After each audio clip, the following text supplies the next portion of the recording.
Share. Mario's new romp joyously fuses old with new. By Ryan McCaffrey. I literally applauded as the end credits rolled on Super Mario Odyssey. I'd spent the last 15 hours with a giant grin on my face, and somehow the climax put the perfect, surprising and delightful exclamation point on the plumber's latest adventure. This is another brilliant redefinition of the very platforming genre he helped popularize 30 years ago. And best of all, even with a story complete, Odyssey has so much more fun to offer. It evokes, honors, and is sometimes directly inspired by the games that came before it. Odyssey looks like a straight successor to the Mario 64 and Sunshine line of sandbox 3D Marios, but it is much more than that. Naturally, it evokes, honors, and is sometimes directly inspired by the games that came before it in its characters, music, and mechanics.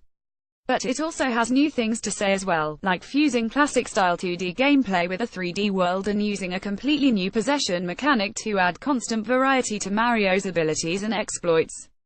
That possession power, embodied by Mario's new sidekick Headwear Cappy, is Odyssey's big new idea.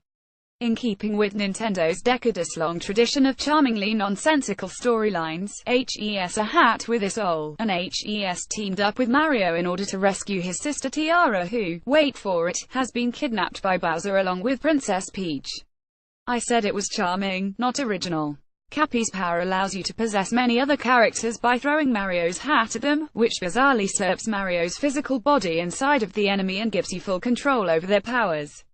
Cappy's also used as a jumping pad and a weapon, sparing Mario's Tukas from an untold number of butt stomps this time around, though you can still do that, if you wish. Throughout the entire campaign, you're using new creatures in new, game-changing ways on a regular basis. Many of the cleverest and most smile-inducing possessions are best left to be discovered for yourself, but whether it was thrashing about as a huge realistic-looking Trex in the prehistoric-themed Cascade Kingdom or becoming a lowly Goomba but then making a stack of Goombas 10 tall to win over a hard-to-impress Lady Goomba, Odyssey mixes up the gameplay in surprising ways in each of its 16-plus worlds. Throughout the entire campaign, you're using new creatures in new, game-changing ways on a regular basis. Odyssey's inspired integration of 2D gameplay, complete with Super Mario Bros. Era 8-bit art, deserves special mention. Entering into a pixelated pipe in the 3D space transports you to a side-scrolling 2D challenge that takes place on the surface of an object in the world, almost like Link's 2D transformation in The Legend of Zelda: A Link Between Worlds. Most of these sequences aren't too long, I wish they were longer, in fact, but each blends pure, weapons-grade retro gameplay with numerous other callbacks while still mixing things up in ways they never appeared in those original games, such as flipping gravity or wrapping the 2D scene around the corner of a 3D object. They bend the rules so far they go beyond even the most ambitious creations we saw in Super Mario Maker. It's super fun seeing Mario's new costumes get translated into the old 8-bit art style. It's also super fun seeing Mario's new costumes get translated into the old 8-bit art style. My favorites include the aviator suit and the retro-colored builder outfit, for no other reason than them being fun looks for the veteran plumber, but you can also mix and match hats and outfits to your heart's content. Of all the disparate lands Mario visits in his Odyssey, the urban-themed Metro Kingdom is my favorite. We've never seen anything like its semi-realistic look of New Donk City in a Mario game before. Not only do its urban obstacles allow for some kinetic platforming, bouncing off of the hoods of cars and flinging yourself off of city poles, for instance, but tucked away mini-games like an RC car race and a jump rope challenge are great diversions. All the while, the sheer artistic contrast between the city and Mario's consistently cartoony look and proportions have already generated interesting discussions about who, or more specifically what, Mario actually is. Was plumber just a euphemism for some kind of goblin all along? The end of the New Donk City portion might, in fact, be the very peak of the pleasure that Odyssey does on a consistent basis.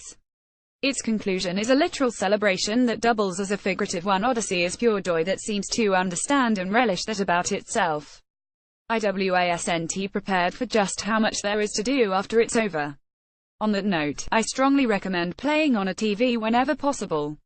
It's not that it plays poorly in handheld mode, it runs perfectly smoothly at 60 frames per second in either mode, although there are no touchscreen controls even in minigames where they'd have made sense. The drawback to playing on the go is that the tiny screen doesn't do nearly as good a job of showing off the scope and detail of the characters and worlds, such as the funny faces Mario makes when performing certain actions and the tiny 8-bit icons hidden on some walls. Toss Cappy at them to get a quick gold coin reward. Of course, it's every bit as good a game in handheld mode. I expected to be able to continue playing even after the plot had been resolved, given Odyssey's 3D sandbox structure, but I wasn't prepared for just how much there is to do after it's over. In fact, some of its finest moments follow the credits, from new unlockables that nod lovingly toward the past, to a clever new implementation of an old friend, to entire new worlds. I'm still not ready to put Odyssey down, nor do I expect to be for quite some time. Its challenge lies in exploration. That said, like internal Nintendo Studioids other top-shelf Mario games, and unlike the adapt and survive, or die trying philosophy of Nintendo's other 2017 masterpiece, The Legend of Zelda Breath of the Wild, Odyssey isn't particularly difficult. Most boss fights are over a bit quicker and easier than the gorgeous designs would suggest, and when you fail, deaths tax you an almost meaningless 10 gold coins to try again from liberally distributed checkpoints. As such, you rarely lose much progress. Instead, its challenge lies in exploration. There are hundreds and hundreds of Power Moon collectibles to discover, and you'll want to gather them because they are the keys that unlock new worlds, including the aforementioned post-credits locales. Many moons are quite difficult to track down, and even once you've located them, it's enjoyably challenging to try and suss out how to get your white-gloved mitts on them. Some are behind classic invisible walls, others are tucked away in linear areas that try to fool you into thinking there's only one moon inside of. Each is a fun mini-puzzle to solve, particularly the ones that newly dot the landscape after the story mode ends. I did my best to search thoroughly on my first pass through the campaign, but only ended up with a little more than 200, or less than a quarter of the total complement of collectible celestials. While Odyssey does a great job of thinking outside of the 3D platformer box, it doesn't invent a way to slay all of the genre's demons. The camera, for instance, still causes trouble sometimes, leading you to whiff on a jump or get the wrong angle to see a boss attack coming. On a logistical note, despite the fact that Nintendo recommends playing with separated Joy-Con controllers when you first start Odyssey up, you can play with whatever you like and not miss a beat in the gameplay. In fact, I felt much more comfortable with the Fantastic Pro controller, which lets you do most of the same motion-based gestures by waving the gamepad. It also supplies all of the same HD rumble feedback the Joy-Con do.